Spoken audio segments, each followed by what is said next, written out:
This is going to be my final video on the subject of Simplex locks. In this video, I'm going to show you how to open a 9600 series lock without knowing the combination. The reason for showing this is so that you don't have to cut open your box with an angle grinder and you can install a new lock once you have it open. Also, this should work for any box fitted with this model of lock, whether it's an AMSEC, a Fort Knox, a V-Line product, or something made by another manufacturer.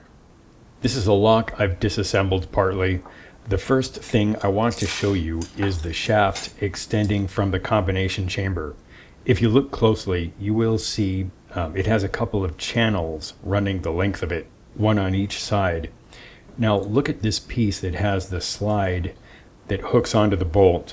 There's a small rotating piece of hardware that moves that slide, and if you look inside that rotating piece, you can see it has two tiny teeth that slide into the channels on the shaft. That's how the shaft controls the movement of the bolt.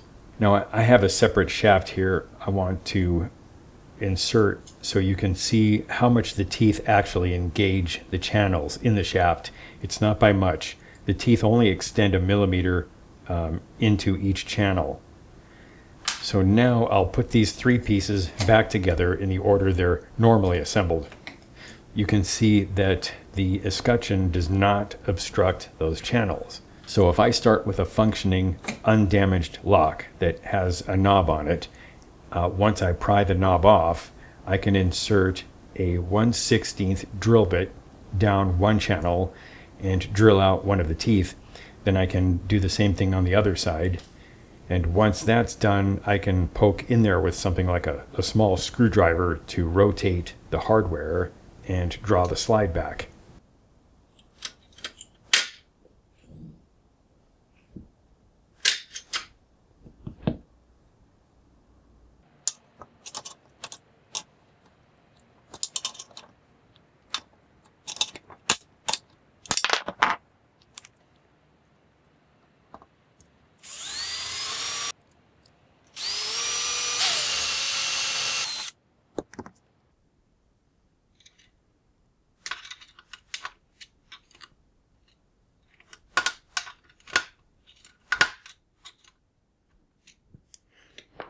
Okay, at this point I've drilled out quite a bit of metal on both sides, but what I've noticed is that that rotating piece now has jagged edges that want to catch on the channels of this shaft. So I'm going to put a slightly bigger drill bit in here and just drill out more metal.